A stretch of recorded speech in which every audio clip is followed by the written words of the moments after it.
Thanks for checking out this movie review video. This is for the 2025 release of The Damned, which I'm just going to say off the bat, I have a problem with this title being called The Damned, not because it doesn't have anything to do with the film or anything, but because there are plenty of films that have that name or have something very similar to it. I do think this film was enough of its own creature that I feel like they should have picked something a lot more unique. It's just such a generic title. And I think for that reason, it's a film that a lot of people will just end up skipping on. So, yeah, I just think from a marketing standpoint, not the best idea on the name for that. It's just so bland, so generic, and a lot of people just pass this up. And the thing about it is, this film is available on Hulu right now, so plenty of people who have Hulu can watch this without having to go to pay for a theater seat or having to pay to digitally rent it or buy it. So it should be one that people should be seeking out a little bit more. Not saying that I'm highly recommending this film, but going to get into my no spoiler review real quick, but I wanted to say that off the bat because of the whole title situation. So, The Damned is directed by Thordur Palsson, who did films like Harder Heimer and The Valhalla Murders. I have not seen either of those. Written by Palsson as well as Jamie Hannigan, who wrote The Pilgrimage and The Woman in the Wall, which I also have not seen. This film was actually done in Ireland, the UK, Iceland, and Belgium. Now, it takes place in Iceland, story-wise. It's supposed to be in Iceland. So a little bit of a synopsis on this one is that it is about a bunch of people who are living in this area in Iceland, and a ship shows up that is in the water where these people are living, and it's starting to sink. And they're starting to have this dilemma of, do we go and help these people out, or do we not help them out? Because what's going on with us right now is that we are low on food, and the weather is not great right now, and it's just kind of that time of year when we need to kind of batten down the hatches, and bringing in more mouths to feed could mean that some of us who are already kind of secure or on the edge of security food-wise could end up not making it. So it is this kind of big dilemma that's set up pretty well in the beginning.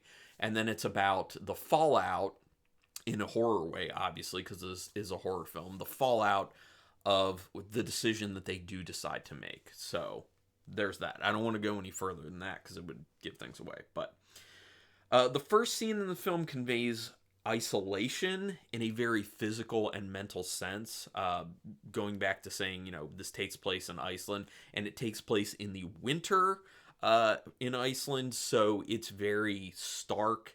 It looks like there's nothing around for the most part. It's snow primarily. It looks cold. It feels cold when you're watching it because of how everyone's bundled up. And also the way it's shot, there's a lot of kind of blues, like blue hues that they use in the film that kind of help with giving that idea that it not only is it cold, but it's also kind of, depressing in a sense because there's not a whole lot of sunlight coming through. So they do a good job with that and just making you feel like, okay, these people are very isolated. They can't quickly get to any sort of help. The people who are living there and also the people who are in the ship that's sinking.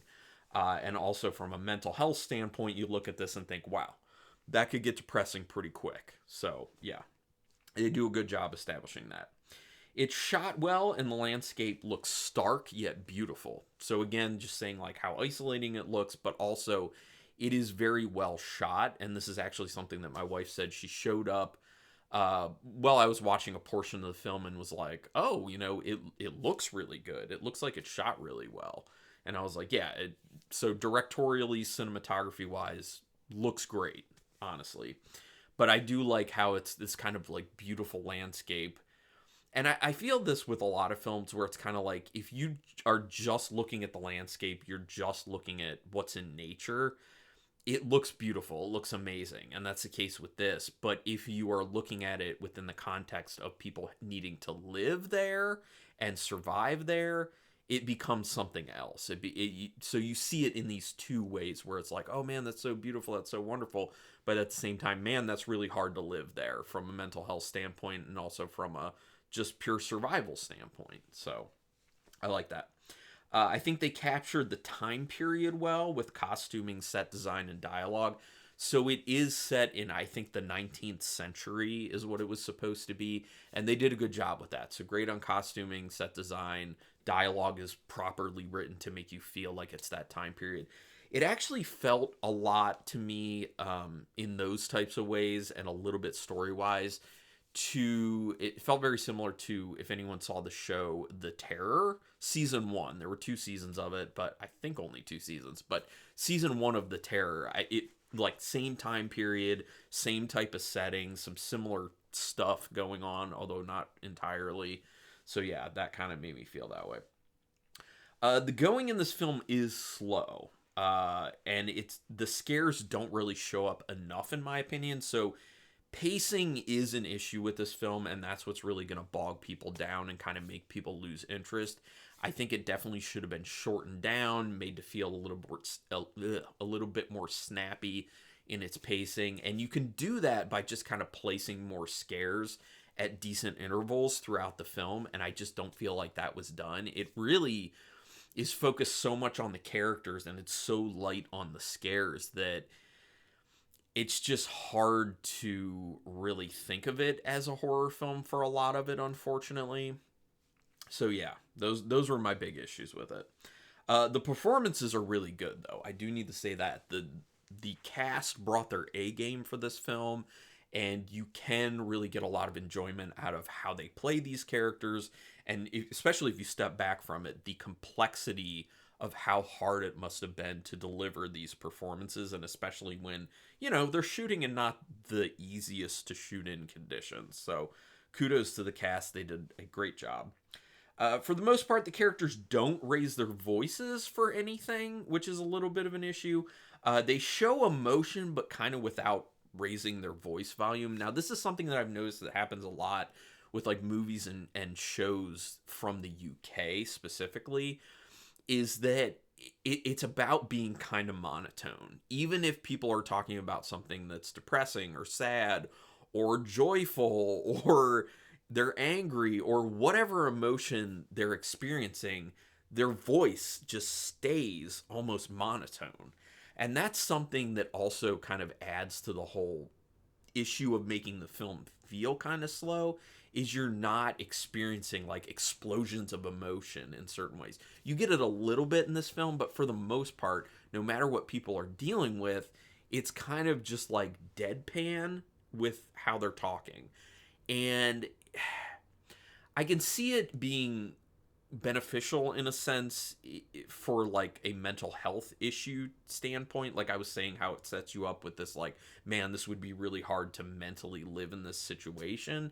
So like it kind of adds to that, but I think more than that, it detracts from the film because it makes it feel even slower because you're not getting dynamic performances. So yeah. It's very well shot. Like I said, direction's good, cinematography is really good. The ending is interesting, but didn't really make the slog totally worth it, in my opinion. It did have payoff. So that was the good news, is that there is payoff. There's some sort of payoff, but it's just wasn't enough for me in the end, not entirely. So out of 5 stars, half stars, and play, I'm very in the middle on this one because there are a lot of good things about it, and it's not a bad film by any means, but there's a lot of problems, like the pacing and the payoff's just not enough, and yeah. So I'm going to go 2.5 out of 5 stars. So I'm smack dab in the middle. Couldn't decide if I'm more against it or for it for me personally, but like I say, every film is worth checking out at least once just to make sure how you feel about it personally. But yeah, go ahead and check it out if you're inclined. Go ahead and put your opinions down here. We can talk spoilers in the comments. That's totally fine. If you do want to support me, thumbs up on the video is a great way to help with that YouTube algorithm. Subscribing to my channel is a great free way to support me. And if you want to get a little bit more involved, you can throw me a few dollars each month by getting a channel membership, which I have a link in the description. There are 3 different levels for a small fee monthly, and you do get some channel perks with that, and you can check out what those are. So yeah. Anyway, you can also hit the notification bell button if you want to. It tells you when my videos are popping up. But Thank you so much for your time. I appreciate it. And until next time, keep it brutal.